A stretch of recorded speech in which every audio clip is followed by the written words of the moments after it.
Welcome to ವಿದ್ಯಾದಾನ defence academy. ಇವತ್ತು ನಾವು ಆರ್ಮಿ ಜಿಡಿ 2025ಕ್ಕೆ ಬರಬಹುದಾದಂತ ಸೈನ್ಸ್ ಸೆಕ್ಷನ್ ನಲ್ಲಿ ಬರಬಹುದಾದಂತ 15 ಇಂಪಾರ್ಟೆಂಟ್ ಕ್ವಶನ್ ಗಳನ್ನ ಡಿಸ್ಕಸ್ ಮಾಡೋಣ.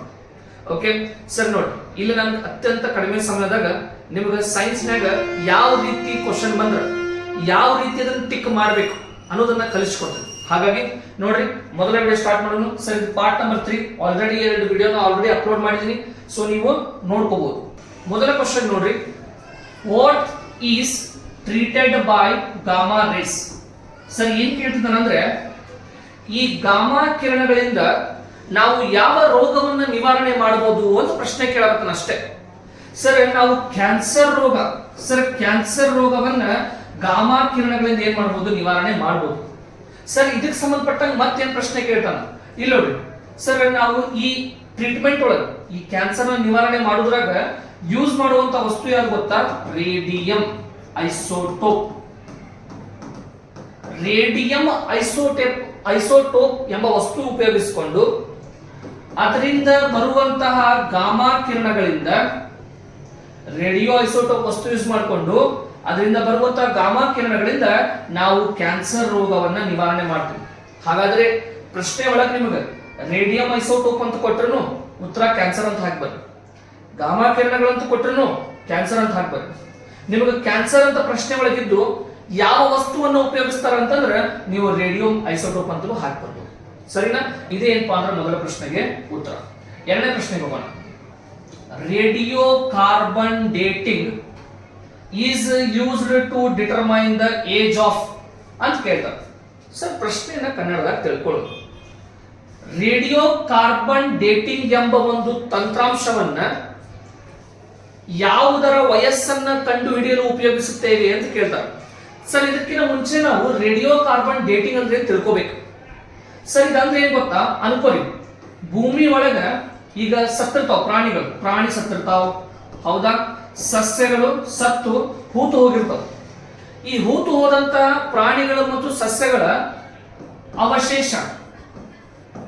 ಅವಶೇಷ ಸಿಕ್ಕಾಗ ಇವು ಎಷ್ಟು ವರ್ಷದಿಂದ ಸತ್ತಾವು ಅಂತ ಹೇಳಿ ಕಂಡು ಹಿಡಿಬೇಕು. ಅದಕ್ಕ ನಾವ್ ಏನ್ ಕರಿತೀವಪ್ಪ ಅಂದ್ರೆ ರೇಡಿಯೋ ಕಾರ್ಬನ್ ಡೇಟಿಂಗ್ ಅಂತೀವಿ. ಸತ್ತಂತಹ ಜೀವಿಗಳ ವಯಸ್ಸನ್ನ ಕಂಡುಹಿಡಿಯುವ ಒಂದು ತಂತ್ರಾಂಶಕ್ಕೆ ನಾವು ಏನ್ ಕರಿತೀವಿ? ರೇಡಿಯೋ ಕಾರ್ಬನ್ ಡೇಟಿಂಗ್ ಅಂತ ಕರಿತೀವಿ. ಸರ್, ಹಾಗಾದ್ರೆ ಈ ಸತ್ತಂತಹ ಪ್ರಾಣಿಗಳ ಅವಶೇಷವನ್ನ ಇಂಗ್ಲಿಷ್ ಒಳಗೆ ಏನಂತೀವಿ ಅಂದ್ರೆ ಫಾಸಿಲ್ ಅಂತೀವಿ. ಏನಂತೀವಿ? ಫಾಸಿಲ್. ಹಾಗಾದ್ರೆ ರೇಡಿಯೋ ಕಾರ್ಬನ್ ಡೇಟಿಂಗ್ ಅನ್ನ ನಾವು ಫಾಸಿಲ್ಗಳು ಅಂದ್ರೆ ಅವಶೇಷಗಳ ವಯಸ್ಸನ್ನ ಕಂಡು ಹಿಡಿಯಲು ಉಪಯೋಗಿಸ್ತೇವೆ. ಹಾಗಾದ್ರೆ ಸರಿಯಾದ ಉತ್ತರ ರೇಡಿಯೋ ಕಾರ್ಬನ್ ಸರಿಯಾದ ಉತ್ತರ ಯಾವುದು? ಫಾಸಿಲ್. ನಿಮ್ ಎಕ್ಸಾಮ್ ಒಳಗ ರೇಡಿಯೋ ಕಾರ್ಬನ್ ಡೇಟಿಂಗ್ ಅಂತ ಹೇಳಿ ಕಂಡು ತಂದ್ರೆ ನೀವು ಅದಕ್ಕೆ ಉತ್ತರ ಏನ್ ಹಾಕಿ ಬರ್ಬೇಕ? ಫಾಸಿಲ್ ಅಂತ ಹಾಕಿ ಬರ್ಬೇಕು. ಇದ್ರ ವಯಸ್ಸು ಕಂಡಿಡ್ಯಾಕ ನಾವು ರೇಡಿಯೋ ಕಾರ್ಬನ್ ಡೇಟಿಂಗ್ ಅನ್ನ ಉಪಯೋಗಿಸ್ತೇವೆ. ಹಾಗಾದ್ರೆ ಎರಡನೇ ಪ್ರಶ್ನೆ ಹೋಗೋಣ. Who discovered the neutron? Sir, discover ಅಂತಂದ್ರೆ ಕಂಡು ಹಿಡಿಯುವುದು. ಏನು? ಕಂಡು ಹಿಡಿಯುವುದು. ನ್ಯೂಟ್ರಾನ್. ಸರ್, ನ್ಯೂಟ್ರಾನ್ ಅನ್ನ ಕಂಡು ಹಿಡಿದವರು ಯಾರು ಅಂತ ಕೇಳ್ತಾರೆ ಪ್ರಶ್ನೆ ಒಳಗೆ. ಸರ್, ಸಿಂಪಲ್ ಆದ ಉತ್ತರ ಜೇಮ್ಸ್ ಚಾಡ್ವಿಕ್. ಯಾವುದು? James Chadwick. ನೋಡ್ರಿ, ನಿಮಗ ಜೇಮ್ಸ್ ಚಾಡ್ವಿಕ್ ಅಂತ ಕೊಟ್ರೆ ಅದನ್ನ ಕಂಡುಹಿಡಿದವರು ಯಾರು? ಅದನ್ನ ಏನ್ ಕಂಡುಹಿಡಿದ? ನೀವ ನ್ಯೂಟ್ರಾನ್ ಕಂಡುಹಿಡಿದ. ಏನ್ ಕಂಡುಹಿಡಿದಾನ? ನ್ಯೂಟ್ರಾನ್ ಕಂಡುಹಿಡಿದ. ಜೇಮ್ಸ್ ಚಾಡ್ವಿಕ್ ನ್ಯೂಟ್ರಾನ್ ಕಂಡುಹಿಡಿದಾನ. ಹಂಗ ನೋಡ್ರಿ, ಇಲ್ಲ ಜೆ ಥಾಮ್ಸನ್ ಅದಾನ. ಏನದಾನ? J Thomson. ಇಲ್ಲ ನೋಡ್ರಿ, ಜೆ ಥಾಮ್ಸನ್. ಇವ ಏನ್ ಕಂಡುಹಿಡಿದಾನ? ಇವ ಎಲೆಕ್ಟ್ರಾನ್ ಕಂಡುಹಿಡಿದಾನ. ಸರ್, ಜೆ ಥಾಮ್ಸನ್ ಎಲೆಕ್ಟ್ರಾನ್ ಕಂಡುಹಿಡಿದಾನ, James Chadwick neutron ಕಂಡುಹಿಡಿದಾನ.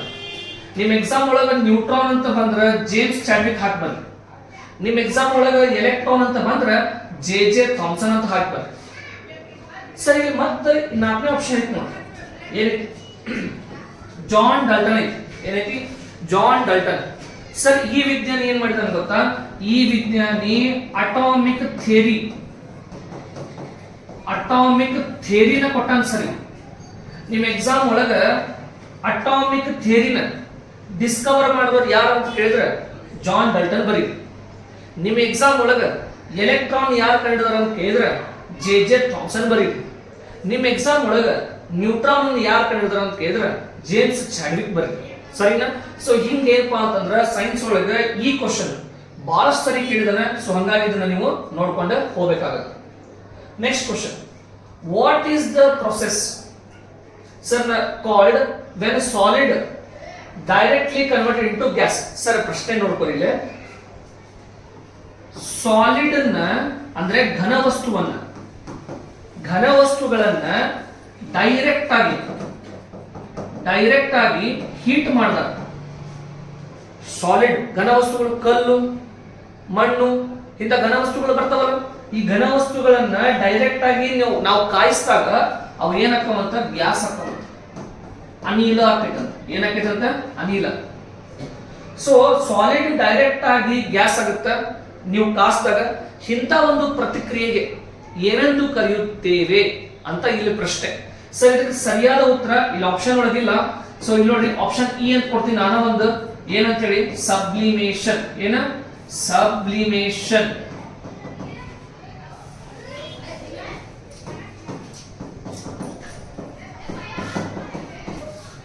Sir solid ವಸ್ತುಗಳು ಡೈರೆಕ್ಟ್ ಆಗಿ ಗ್ಯಾಸ್ ಆಗಿ ಪರಿವರ್ತನೆ ಆಗುವ ಪ್ರಕ್ರಿಯೆಗೆ ನಾವು ಏನಂತ ಕರಿತೀವಿ? ಸಬ್ಲಿಮೇಷನ್. ನಿಮ್ಮ ಕ್ವಶನ್ ಒಳಗ ಸಾಲಿಡ್ ಅಂತ ಎಂಬ ಒಂದು ಶಬ್ದ ಕಂಡ್ರೆ, ಡೈರೆಕ್ಟ್ ಅಂತ ಒಂದು ಶಬ್ದ ಕಂಡ್ರೆ, ಗ್ಯಾಸ್ ಅಂತ ಒಂದು ಶಬ್ದ ಕಂಡ್ರೆ ಅದಕ್ಕೆ ಸರಳ ಉತ್ತರ ಏನಾಗಿ ಬರ್ಬೇಕು? ನೀವು ಸಬ್ಲಿಮೇಷನ್ ಅಂತ ಹೇಳಿ ಹಾಕಿ ಬರ್ಬೇಕು. ನೋಡ್ರಿ, 3 ಶಬ್ದ ನೆನ್ಪಿಟ್ಕೋರಿ: ಸಾಲಿಡ್, ಡೈರೆಕ್ಟ್, ಗ್ಯಾಸ್. ಇವು 3 ಶಬ್ದ ನೆನ್ಪಿಟ್ಕೋರಿ. ಸಬ್ಲಿಮೇಷನ್ ಅಂತ ಹೇಳಿ ಅದಕ್ಕೆ ಏನಿರ್ತೈತಿ? ಉತ್ತರ ಆಗಿರ್ತೈತಿ. ಸರಿನಾ? ನೆಕ್ಸ್ಟ್ ಕ್ವಶನ್ ನೋಡಿ. What is the pH value of water? Sir ನೀರಿಗೆ ಇರುವಂತಹ pH ಏನು ಅಂತ ಕೇಳ್ತಾರೆ. ಸರ್ ಇದಕ್ಕೆ ಸರಿಯಾದ ಉತ್ತರ ಆಪ್ಷನ್ ನಂಬರ್ ಬಿ 7. ನಿಮಗೇನಾದ್ರೂ ಎಕ್ಸಾಮ್ ಒಳಗ ಈ ತರ pH ಅಂತ ಬಂದು, ಆಫ್ ಬಂದು, ವಾಟರ್ ಅಂತ ಬಂತು ಅಂತ ತಿಳ್ಕೊಳ್ಳಿ. ಇವು ಶಬ್ದ ಕಂಡುಬಿಲ್ ನಿಮ್ಗೆ ನೀವು ಏನ್ ಹಾಕ್ಬೇಕು? ಉತ್ತರ ಅದಕ್ಕೆ 7 ಅಂತೇಳಿ ಹಾಕ್ಬೇಕು. ತಿಳಿತಲ್ಲ? ಎಸ್. ಹಾಗಾದ್ರೆ ನೆಕ್ಸ್ಟ್ ಕ್ವಶನ್ ಹೋಗೋಣ. ಓಕೆ, ನೆಕ್ಸ್ಟ್ ಕ್ವಶನ್ ನೋಡಿ. ಯೂರಿಯಾ ಏನು? Urea is separated from blood by.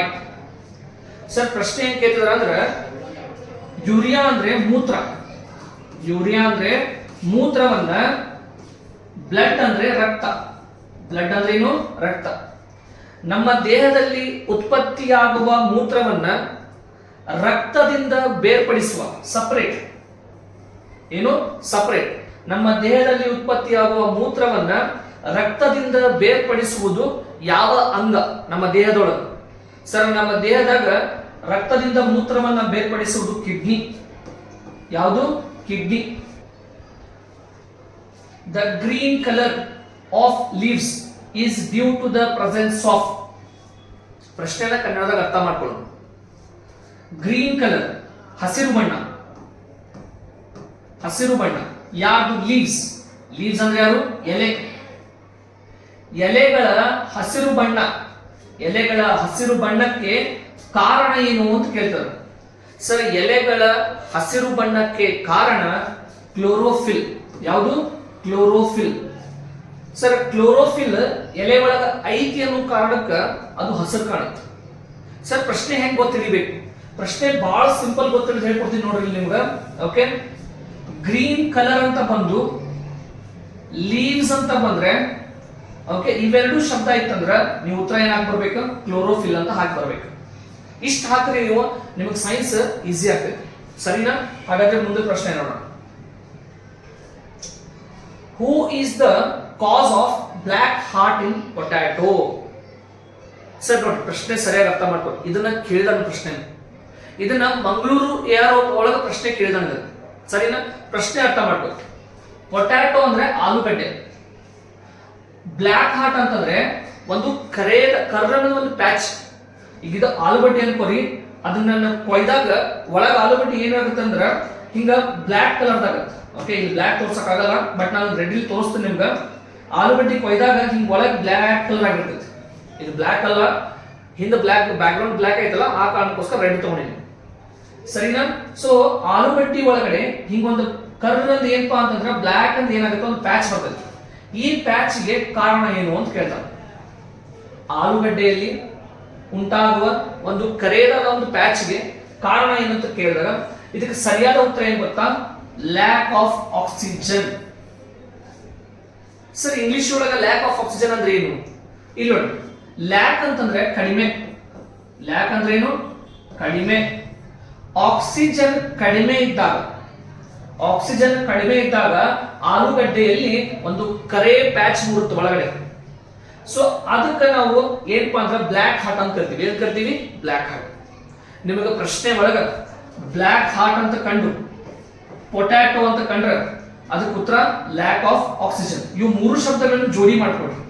So ನಿಮ್ಗೆ ಪ್ರಶ್ನೆ ಒಳಗೆ ಯಾವ ಬರಲಿ ಉತ್ತರದಾಗ ಈ ಮೂರು ಶಬ್ದದಾಗ ಒಂದು ಯಾವ್ದಾರ ಶಬ್ದ ಇರ್ತೈತಿ. ಸರಿನಾ? ಸೊ ನೆಕ್ಸ್ಟ್ ಪ್ರಶ್ನೆ ನೋಡೋಣ. Which is the largest living bird on earth? Earth ಅಂದ್ರೆ ಭೂಮಿ. ಅರ್ತ್ ಅಂದ್ರೆ ಭೂಮಿ. ಬರ್ಡ್ ಅಂದ್ರೆ ಪಕ್ಷಿ. ಲಾರ್ಜೆಸ್ಟ್ ಅಂದ್ರೆ ದೊಡ್ಡ. ಸರ್ ಭೂಮಿಯ ಮೇಲೆ ಇರುವಂತಹ ದೊಡ್ಡ ಪಕ್ಷಿ ಯಾವುದು ಅಂತ ಕೇಳ್ತಿದ್ದಾರೆ. ಇದಕ್ಕೆ ಸರಿಯಾದ ಉತ್ತರ ಏನಪ್ಪಾ ಅಂದ್ರೆ ಆಸ್ಟ್ರಿಚ್. ಯಾವುದು? ಆಸ್ಟ್ರಿಚ್. ಈ ಮೂರು ಶಬ್ದ ಕಂಡ್ರೆ ನಿಮಗೆ ಲಾರ್ಜೆಸ್ಟ್, ಬರ್ಡ್, ಅರ್ತ್, ನೀವು ಉತ್ತರ ಏನಾಗಬೇಕು? ಆಸ್ಟ್ರಿಚ್. ಸರ್ ಇದ ಪ್ರಶ್ನೆನ ಈ ರೀತಿನೂ ಕೇಳು. ಏನಂತ? ಸ್ಮಾಲೆಸ್ಟ್ ಬರ್ಡ್ ಅಂತ ಕೇಳಿದ್ರ ಅಂದ್ರೆ ಅತಿ ಚಿಕ್ಕ ಪಕ್ಷಿ ಅಂತ ಕೇಳಿದ್ರ ಹಮ್ಮಿಂಗ್ ಬರ್ಡ್. ಯಾವುದು? Humming bird. Humming bird. Sir ಇದನ್ನ ನೀವು ಬೇಕಾದ್ರೆ ಸ್ಕ್ರೀನ್ ಶಾಟ್ ತಗೋರಿ. ಹಮ್ಮಿಂಗ್ ಬರ್ಡ್ ಎಂಬುದು ಒಂದು ಅತಿ ಚಿಕ್ಕದಾದ ಪಕ್ಷಿ. ಆಸ್ಟ್ರಿಚ್ ಎಂಬುದು ಏನಪ್ಪಾ ಅಂದ್ರೆ ಅತಿ ದೊಡ್ಡದಾದ ಪಕ್ಷಿ. ಸರಿನಾ? ನೆಕ್ಸ್ಟ್ ಪ್ರಶ್ನೆ ನೋಡ್ರಿ. ನೆಕ್ಸ್ಟ್ ಪ್ರಶ್ನೆ ನೋಡ್ರಿ. What is the formula of glucose? Sir glucose ಎಂಬ ರಾಸಾಯನಿಕ ಸೂತ್ರ. ಫಾರ್ಮುಲಾ ಅಂದ್ರೆ ಏನು? ರಾಸಾಯನಿಕ ಸೂತ್ರ ಕೇಳ್ತಾನೆ. ಸರ್ ಇದಕ್ಕೆ ಸರಿಯಾದ ಉತ್ತರ ಏನಪ್ಪಾ ಅಂದ್ರೆ C6H12O6. C6H12O6. C6H12O6 ಈ ರೀತಿ ಕಾಣುತ್ತೆ ನಿಮ್ಮ ಎಕ್ಸಾಮ್ ಒಳಗೆ. ಆಯ್ತಾ? ಸೊ ಇದಕ್ಕೆ ಸರಿಯಾದ ಉತ್ತರ ಏನಪ್ಪಾ ಅಂದ್ರೆ ಗ್ಲೂಕೋಸಿನ ಸೂತ್ರ ಯಾವ್ದಂದ್ರೆ C6H12O6. ಸರ್ ಈ ಗ್ಲೂಕೋಸಿನ ರಾಸಾಯನಿಕ ಸೂತ್ರವನ್ನ ಕಂಟಿನ್ಯೂಸ್ ಆಗಿ ಆರ್ಮಿ ಜಡಿ 2024 2023 ಎರಡರಲ್ಲೂ ಕೇಳಿದಾರೆ. ಹಾಗಾಗಿ ನೀವು ಮುಂಬರುವಂತ 2025ರಲ್ಲಿಯೂ ಯಾವ್ದಾದ್ರು ಒಂದು ಶಿಫ್ಟ್ ಒಳಗೆ ಬಂದೇ ಬರ್ಬೋದು ಅಂತ ನೀವು ಗೆಸ್ ಮಾಡ್ಕೋಬಹುದು. ಹಾಗಾದ್ರೆ ಗ್ಲೂಕೋಸಿನ ರಾಸಾಯನಿಕ ಸೂತ್ರ C6H12O6 ಆಗಿರುತ್ತೆ. ಇದನ್ನ ನೀವು ಏನ್ ಮಾಡ್ರಿ? ಬರ್ಕೊಡ್ರಿ ಅಥವಾ ಸ್ಕ್ರೀನ್ ಶಾಟ್ ತಗೊಳ್ರಿ. ನೀವು ಡೈಲಿ ಒಂದು ಸ್ಕ್ರೀನ್ ಶಾಟ್ ತಗೋರಿ. ತಗೊಂಡದನ್ನ ಡೈಲಿ ಏನಪ್ಪಾ ಅಂದ್ರೆ ಅಲ್ಲಿ ಕುಂತಾಗ ಇಲ್ಲಿ ಕುಂತಾಗ ಟೈಮ್ ಪಾಸ್ ಮಾಡುವಾಗ ಹಂಗ ಸ್ವಲ್ಪ ನೋಡ್ಕೊಂತವ್ರಿ. ಮತ್ ಜೊತೆಗೆ ನೋಟ್ಸ್ನು ಬರೀ. ಸೊ ನಿಮ್ಗೆ ಎರಡು ರೀತಿಯಿಂದ ಏನಾಗುತ್ತೆ? ಸೈನ್ಸ್ ಈಸಿ ಆಗುತ್ತೆ. ಓಕೆನಾ? Yes sir. ಮುಂದೆ ನೋಡಿ. Which of the following acid is present in ant bite? Sir ant ಅಂದ್ರೆ ಇರುವೆ. ಆಂಟ್ ಅಂದ್ರೆ ಇರುವೆ. ಆಂಟ್ ಅಂದ್ರೆ ಏನು? ಇರುವೆ. ಬೈಟ್ ಅಂದ್ರೆ ಕಡಿತ. ಸರ್ ಬೈಟ್ ಅಂದ್ರೆ ಏನು? ಕಡಿತ. ಇರುವೆ ನಮ್ಮನ್ನ ಕಡ್ದಾಗ ಏನಾಗುತ್ತೆ? ಕೈ ಉರಿತೈತಿ. ಕೈ ಉರಿ ಯಾಕೆ ಉರಿ ಬರುತ್ತಪ್ಪ ಅಂದ್ರ ಇರುವೆ ತಾನು ಕಡದಾಗ ತನ್ನ ಏನಪ್ಪಾ ಅಂದ್ರೆ ಮುಳ್ಳಲ್ಲಿರುವಂತ ಅಸಿಡ್ ಅನ್ನ ನಿನ್ನ ಏನಪ್ಪಾ ಅಂದ್ರೆ ನಿನ್ನ ದೇಹದಾಗ ಇಂಜೆಕ್ಟ್ ಮಾಡ್ತೈತಿ. ಅದಕ್ಕೆ ನಿನಗೆ ಉರಿ ಬರ್ತೈತಿ. ಪ್ರಶ್ನೆ ಏನ್ ಕೇಳ್ತಿದ್ರ ಅಂದ್ರೆ ಆ ಇರುವೆಯ ಕಡಿತದಲ್ಲಿರುವಂತಹ ಆ ಅಸಿಡ್ ಯಾವುದು ಅಂತ ಕೇಳ್ತಾರೆ. ಇರುವೆಯ ಕಡಿತದಲ್ಲಿರುವಂತಹ ಅಸಿಡ್ ಯಾವುದಪ್ಪ ಅಂತಂದ್ರೆ ಅದು ಸರಿಯಾದ ಉತ್ತರ ಫಾರ್ಮಿಕ್ ಅಸಿಡ್. ಯಾವುದು? Formic acid. ಬಹಳ ಸಿಂಪಲ್ ಉತ್ತರ ಹಾಕುದು. ನಿಮಗೇನಾರ ಈ ತರ ಆಂಟ್ ಬೈಟ್ ಅಂತ ಕಂಡ್ರ ಅದಕ್ಕೆ ಸಿಂಪಲ್ ಉತ್ತರ ಏನ್ ಗೊತ್ತಾ? Formic acid. ಏನು? Formic acid. ಸರ್ ಅದೇ ಮ್ಯಾಲಿಕ್ ಅಸಿಡ್ ಐತಿಲ್ಲ ಒಂದು. ಸರ್ ಆಪಲ್ ಅಂತ ಏನಾರ ಕಂಡು ಅಂತ ತಿಳ್ಕೊಳ್ಳಿ. ಆಪಲ್ ಅಂತ ಕಂಡು ನಿಮ್ಮ ಉತ್ತರದಲ್ಲಿ ಮ್ಯಾಲಿಕ್ ಅಸಿಡ್ ಇದ್ರೆ ಎಸ್ ಇವೆರಡು ಜೋಡಿಸಿ. ಆಪಲ್ ನಲ್ಲಿರುವಂತಹ acid malic acid. Ant bite ಇರುವೆಯ ಕಡಿತದಲ್ಲಿರುವಂತಹ ಅಸಿಡ್ ಯಾವುದು? Formic acid. ಈ ರೀತಿ ಏನಪ್ಪಾ ಅಂದ್ರೆ ನೀವು ಪ್ರಶ್ನೆಗಳನ್ನ ಕ್ರ್ಯಾಕ್ ಡೌನ್ ಮಾಡಿ ಉತ್ತರವನ್ನ ಸರಿಯಾಗಿ ಟಿಕ್ ಮಾಡಿ ಬರಬೇಕು. ಸೈನ್ಸ್ ಒಳಗೆ ನೋಡ್ರಿ 15 ಕ್ವಶನ್ ಬರ್ತಾವ. ಎಲ್ಲರೂ ಸೈನ್ಸ್ ಹೆದರ್ತಾರ. ಸೈನ್ಸ್ ಹಂಗ ಸೈನ್ಸ್ ಹಿಂಗ ಅಂತೇಳಿ. ನೀವೇನು ಈ ಟ್ರಿಕ್ ಯೂಸ್ ಮಾಡ್ಕೊಂಡು ಉತ್ತರ ಹಾಕಿ ಬಂದ್ರೆ ಅಂದ್ರೆ ನೀವು ಅಟ್ಲೀಸ್ಟ್ 10 ಪ್ರಶ್ನೆ ಉತ್ತರ ಹಾಕಿ ಬಂದರೂ ಸಾಕು. ಮಂಗಳೂರು ಯಾರವರೆಗಂತೂ ಬಾಳ ಕಟ್ ಆಫ್ ಅಂತೂ ಯೂಶುವಲಿ ಕಡಿಮೆ ಬರ್ತದೆ. ಇವನ್ ಬೆಳಗಾವದವರೆಗೂ ಕಡಿಮೆ ಬರತ್ತೆ, ಅಷ್ಟೇನ್ ಜಾಸ್ತಿ ಬರತ್ತಿಲ್ಲ. ನೀವು ಏನಪ್ಪಾ ಅಂದ್ರೆ 30+ ಸ್ಕೋರ್ ಮಾಡಬೇಕು ಅಂತಂದ್ರೆ ನೀವು ಪಕ್ಕಾ ಸೆಲೆಕ್ಷನ್ ಆಗೇ 30+ ಮಾಡಿ ರನ್ನಿಂಗ್ ಏನಾರ ಎಕ್ಸಲೆಂಟ್ ಹೊಡೆದ್ರೆ ಅಂದ್ರೆ 30+ ಮಾಡ್ಬೇಕಂದ್ರೆ ನಿಮ್ಗೆ ಸೈನ್ಸ್ 10 ಕ್ವಶನ್ ಬೇಕೇ ಬೇಕು. ಆ ಕಾರಣಕ್ಕೋಸ್ಕರ ಈ ಟ್ರಿಕ್ ಗಳನ್ನ ನೋಡ್ಕೊಂಡು ಏನ್ ಮಾಡ್ರಿಪ್ಪ, ಡೈಲಿ ಬರುತ್ತೆ ನಮ್ಮ ವಿಡಿಯೋ. ಡೈಲಿ ಇಂಥ ಟ್ರಿಕ್ ಹೇಳ್ತೀವಿ ನಾವು. ನೀವು ನೋಡ್ಕೊಂಡು ಏನ್ ಮಾಡ್ಕೋಬೇಕು, ಅದನ್ನ ನೀವು ನೋಟ್ ಡೌನ್ ಮಾಡ್ಕೋಬೇಕು. ಆಯ್ತಾ? ನೆಕ್ಸ್ಟ್ ನೋಡಿ, what is the reason for the colour of red blood cells? Red blood cells ಅಂತಂದ್ರ RBC, ನಿಮ್ಮ ರಕ್ತದಾಗಿರ್ತವೆ. ಹೌದಾ? RBC ಕಲರ್ ಅಂದ್ರೆ ಬಣ್ಣ. RBC ಯ ಬಣ್ಣ ಕೆಂಪಾಗಿರಲು ಕಾರಣವೇನು ಅಂತ ಕೇಳ್ತಾರೆ. RBC ಯ ಬಣ್ಣ ಕೆಂಪಾಗಿರಲು ಕಾರಣವೇನು? ಸರ್ ಇದಕ್ಕೆ ಸರಿಯಾದ ಉತ್ತರ ಏನಪ್ಪಾ ಅಂದ್ರ ನಮ್ಮ ದೇಹದಾಗ ಹಿಮೋಗ್ಲೋಬಿನ್ ಇಲ್ಲೈತ್ ನೋಡಿ, ಹಿಮೋಗ್ಲೋಬಿನ್ ಇರುವುದರಿಂದ RBC ರೆಡ್ ಆಗಿ ಕಾಣುತ್ತೆ. ಸಿಂಪಲ್. ಇದು ಹೆಂಗ್ ಕಂಡಿಡ್ಬೇಕು ಸರ್ ಪ್ರಶ್ನೆ ಉತ್ತರನ? ನಿಮ್ಗೇನಾದ್ರೂ RBC ಅಂತ ಕಾಣತ್ತದ ಅಂತ ತಿಳ್ಕೊಳ್ಳಿ ಪ್ರಶ್ನೆ ಒಳಗೆ, ಜೊತೆಗೆ ಕಲರ್ ಅಂತ ಕೊಟ್ಟಾನ. ಇವೆರಡು ಶಬ್ದ ಕಾಣಕತ್ತಾವ. ಒಂದು RBC red blood cell, RBC ಕಾಣತೈತಿ ಪ್ರಶ್ನೆ ಒಳಗ, ಮತ್ತೆ ಕಲರ್ ಅಂತ ಕಾಣತೈತಿ ಪ್ರಶ್ನೆ ಒಳಗೆ. ಹಿಂಗ ಕಾಣ್ತಿಲ್ಲ, ನೀವು ಉತ್ತರ ಏನ್ ಮಾಡ್ಬೇಕು? ಹಿಮೋಗ್ಲೋಬಿನ್ ಅಂತ ಹಾಕ್ಬೇಕು. ಹಿಮೋಗ್ಲೋಬಿನ್ ಇರೋದ್ರಿಂದನೇ RBC ಕೆಂಪಾಗಿ ಕಾಣುತ್ತದೆ. ಸರಿನಾ? ಸೊ ಇದಕ್ಕೆ ಸರಿಯಾದ ಉತ್ತರ ಏನು? ಹಿಮೋಗ್ಲೋಬಿನ್. ಆಯ್ತಾ? ನೆಕ್ಸ್ಟ್ ನೋಡಿ, ಆಗಲೇ ನೋಡ್ರಿ ಒಂದು ಪ್ರಶ್ನೆ ಬಂದಿತ್ತು ನೋಡ್ರಿ, ಇಲ್ಲಿ ಹಿಂದಿನ ಪ್ರಶ್ನೆ ನೋಡ್ರಿ. ಆಗಲೇ ಎಲೆ ಹಸಿರಾಗಿರಲು ಕಾರಣ ಅಂತ ಅಲ್ಲಿ ಹೇಳಿದ್ದೆ ನಾನು. ಹೌದಾ? ಅದು ಕ್ಲೋರೋಫಿಲ್ ಆನ್ಸರ್. ಈಗ RBC ಕಲರ್ ರೆಡ್ ಇರೋ ಕಾರಣ ಏನು? ಹಿಮೋಗ್ಲೋಬಿನ್. ಸರ್ ಈ ತರದ ಪ್ರಶ್ನೆ ಬಂದೇ ಬರ್ತಾವ. ಸೊ ಹಾಗಾಗಿ ನೀವು ಕರೆಕ್ಟ್ ಆಗಿ ನೋಡ್ಕೊಂಡು ಹೋಗ್ರಿ, ಮಿಸ್ ಮಾಡಕ್ ಹೋಗ್ಬೇಡಿ. ಆಯ್ತಾ? ನೆಕ್ಸ್ಟ್ ಪ್ರಶ್ನೆ ನೋಡಿ, which mirror used as a rear view ಅಂತ ಕೇಳ್ತಾರೆ ವೆಹಿಕಲ್ಸ್. ಸರ್ ಪ್ರಶ್ನೆನ ನಿಮಗೆ ನಾನು ಕನ್ನಡದಾಗ ಹೇಳ್ತೀನಿ ಕೇಳಿ. ವೆಹಿಕಲ್ಸ್ ಅಂದ್ರೆ ವಾಹನ, ರಿಯರ್ ವ್ಯೂ ಅಂತಂದ್ರೆ ಕನ್ನಡಿ. ಹಿಂದ ಕನ್ನಡಿ ನೋಡ್ತೇವೆ ನಾವು, ಬೈಕ್ ಹೊಡೆಯುವಾಗ ಕನ್ನಡಿ ನೋಡ್ತೀವಲ್ಲ, ಅದಕ್ಕೆ ಆ ಕನ್ನಡಿಗೆ ಅವ್ರು ಏನಂತಾರ? ರಿಯರ್ ವ್ಯೂ ಅಂತಾರ. ಸೊ ಕನ್ನಡಿ. ವಾಹನದಲ್ಲಿ ಆ ಏನು ಹಿಂದೆ ನೋಡ್ತೀವಲ್ಲ ನಾವು, ಯಾವ ಗಾಡಿ ಬರಾಕತ್ತಾವೋ ಇಲ್ಲೋ, ಹಿಂದೆ ಈ ಕಡೆ ಸೈಡ್ ಗಾಡಿ ಬರಾಕತ್ತಾವ ಇಲ್ಲೋ ಅಂತ ಏನದನ್ನ ಮಿರರ್ ಒಳಗೆ ನೋಡ್ತೀವಲ್ಲ, ಈ ಮಿರರ್ ಒಳಗೆ ಯೂಸ್ ಮಾಡುವಂತ ಕನ್ನಡಿ ಯಾವುದು ಅಂತ ಕೇಳ್ತಾರ. ಸರ್ ಹಿಂಗ ವಾಹನದಲ್ಲಿ ಯೂಸ್ ಮಾಡುವಂತಹ ಕನ್ನಡಿ ಯಾವುದಪ್ಪ ಅಂತಂದ್ರೆ ಇಲ್ಲೇ ಉತ್ತರ ಕಾನ್ವೆಕ್ಸ್ ಮಿರರ್. ಯಾವುದು? Convex mirror. ನಿಮಗೆ ಏನಾದ್ರು ಪ್ರಶ್ನೆ ಒಳಗ ವೆಹಿಕಲ್ ಅಂತ ಕೊಟ್ಟ ಇನ್ನೊಂದು ಶಬ್ದ ಈ ತರ ರೇರ್ ವ್ಯೂ ಅಂತಿದ್ರ ಇವೆರಡು ಶಬ್ದ ಕಂಡ್ರೆ ಸಾಕು. ನಿನಗೆ ವೆಹಿಕಲ್ ಕಾಣಬೇಕು, ರಿಯರ್ ವ್ಯೂ ಅಂತ ಪ್ರಶ್ನೆ ಒಳಗೆ ಶಬ್ದ ಕಾಣಬೇಕು. ಕಂಡ್ರೆ ನೀನು ಉತ್ತರ ಏನ್ ಹಾಕ್ಬೇಕು? ಕಾನ್ವೆಕ್ಸ್ ಮಿರರ್ ಅಂತ ಹಾಕ್ಬೇಕು. ಏನಂತ ಹಾಕ್ಬೇಕು? ಕಾನ್ವೆಕ್ಸ್ ಮಿರರ್ ಅಂತ ಉತ್ತರ ನೀನು ಹಾಕ್ಬೇಕು. ಸರಿನಾ? ನೆಕ್ಸ್ಟ್ ಪ್ರಶ್ನೆ ನೋಡಿ, what is the phenomena that makes antelope mirage? ನಾನು ಇದನ್ನ ಪ್ರಶ್ನೆನ ಅರ್ಥ ಮಾಡಿಸ್ತೀನಿ ಕೇಳಿದ್ರೆ, ಮಿರೇಜ್ ಅಂತಂದ್ರೆ ಮರೀಚಿಕೆ. ಮರೀಚಿಕೆ. ಸರ್ ಮರೀಚಿಕೆ ಅಂದ್ರೆ ಏನು? ಸರ್ ನೀವು ಅತಿಯಾದ ಬಿಸಿಲೊಳಗೆ, ಮರುಭೂಮಿ ಒಳಗಾಗಿರ್ಬೋದು, ಅಥವಾ ಒಂದು ಖಾಲಿ ಇರುವಂತಹ ರೋಡ್ ಒಳಗೆ ಚಲಿಸುವಾಗ ಮುಂದೆ ಇರುವಂತಹ ರೋಡಿನ ಮೇಲೆ ನೀರು ನಿಂತಂಗೆ ಕಾಣುತ್ತೆ. ನಿಮ್ಗದೊಂದು ಮರೀಚಿಕೆ, ಅದೊಂದು ಅನುಭವ. ಆದ್ರೆ ಆಕ್ಚುಲ್ ಆಗಿ ಅಲ್ಲಿ ನೀರು ಇರುವುದಿಲ್ಲ. ಅತಿಯಾದ ಬಿಸಿಲಿನಲ್ಲಿ ಮರುಭೂಮಿ ಒಳಗೂ ಅದೇ ರೀತಿ ಕಾಣುತ್ತೆ, ಅಲ್ಲಿ ದೂರ ಎಲ್ಲೋ ಒಂದ್ ಕಡೆ ನೀರು ನಿಂತಂಗೆ ಕಾಣುತ್ತೆ. ಅದಕ್ಕೆ ನಾವೇನಂತೀವಿ? ಮಿರೇಜ್ ಅಂತೀವಿ. ಏನಂತೀವಿ? ಮಿರೇಜ್. ಮರೀಚಿಕೆ ಅಂತೀವಿ. ಏನಂತೀವಿ? ಮರೀಚಿಕೆ. ನಮ್ಮ ಭ್ರಮೆ ಅದು, ಬಿಸಿಲಿನಿಂದ ಒಂದು ಉಂಟಾದಂತ ಒಂದು ಭ್ರಮೆ, ಮರೀಚಿಕೆ. ಸೊ ನಿಮಗ ಈ ಮಿರೇಜ್ ಏನು ಮರೀಚಿಕೆ ಐತಲ್ಲ, ಇವು ಯಾವ ಕಾರಣದಿಂದ ಉಂಟಾಗುತ್ತದೆ?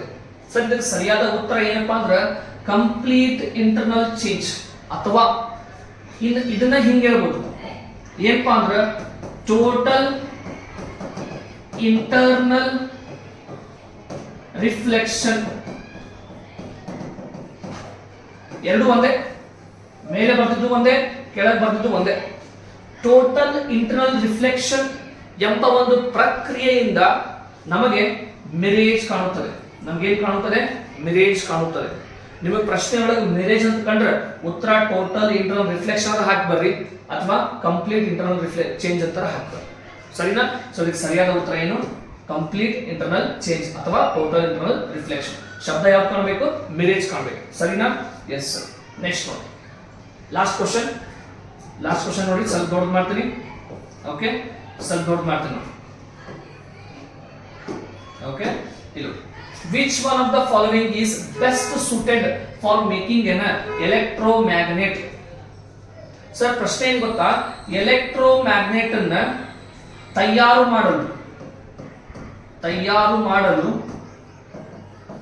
ಮಾಡಲು ಯಾವ ವಸ್ತು ಬೇಕು ಅಂತ ಕೇಳ್ತಾರೆ. ಸರ್ ಎಲೆಕ್ಟ್ರೋಮ್ಯಾಗ್ನೆಟ್ ಅನ್ನು ತಯಾರು ಮಾಡಕ್ ನಮಗ ಸಾಫ್ಟ್ ಐರನ್ ಬೇಕು. ಏನ್ ಬೇಕು? Soft iron. ಸಾಫ್ಟ್ ಐರನ್ ಒಳಗ ಮತ್ತೊಂದು ಬರ್ತೈತಿ ವಸ್ತು, ಅಲ್ನಿಕ್ಕೋ ಅಂತ ಹೇಳಿ. ಏನ? ಅಲ್ನಿಕ್ಕೋ. ನೀವು ಹಳೆ ವಿಡಿಯೋ ಹೋಗ್ರಿ, ನಂದು ಸೈನ್ಸ್ ಸೆಕೆಂಡ್ ಪಾರ್ಟ್ ವಿಡಿಯೋ ನೋಡ್ರಿ. ನಾ ಅಲ್ನಿಕ್ಕೋ ಯಾವ ವಸ್ತುಗಳಿಂದ ತಯಾರಾಗುತ್ತಂತ ಹೇಳಿ, ಸರಿನಾ? ಸೊ ಸಾಫ್ಟ್ ಐರನ್ ಅನ್ನು ಉಪಯೋಗಿಸಿಕೊಂಡು ಎಲೆಕ್ಟ್ರೋಮ್ಯಾಗ್ನೆಟ್ ಅನ್ನ ತಯಾರು ಮಾಡಲಾಗುತ್ತದೆ. ಈ ಪ್ರಶ್ನೆಗೆ ಸರಿಯಾಗುತ್ತದೆ, ಸರಿನಾ? ಇದೇ ರೀತಿ ಏನಪ್ಪಾ ಅಂತಂದ್ರೆ ನಾನು ನಿಮಗೆ ಮುಂದಿನ ವಿಡಿಯೋದೊಳಗೂ 15 ಪ್ರಶ್ನೆಗಳನ್ನ ವಿತ್ ಶಾರ್ಟ್ ಕಟ್ ಟ್ರಿಕ್ ತಗೊಂಬಂದ ನಿಮ್ಗೆ ಸೈನ್ಸ್ ಅನ್ನ ಟೀಚ್ ಮಾಡ್ತೀನಿ. ಯಾವ ಶಬ್ದ ಬಂದ್ರೆ ಯಾವ ಉತ್ತರ ಹಾಕ್ಬೇಕು ಅಂತ ಹೇಳಿ, ಸರಿನಾ? ಇದು ಇಲ್ಲಿಗೆ. ಜೈ ಹಿಂದ್ ಗೆಳೆಯರೆ.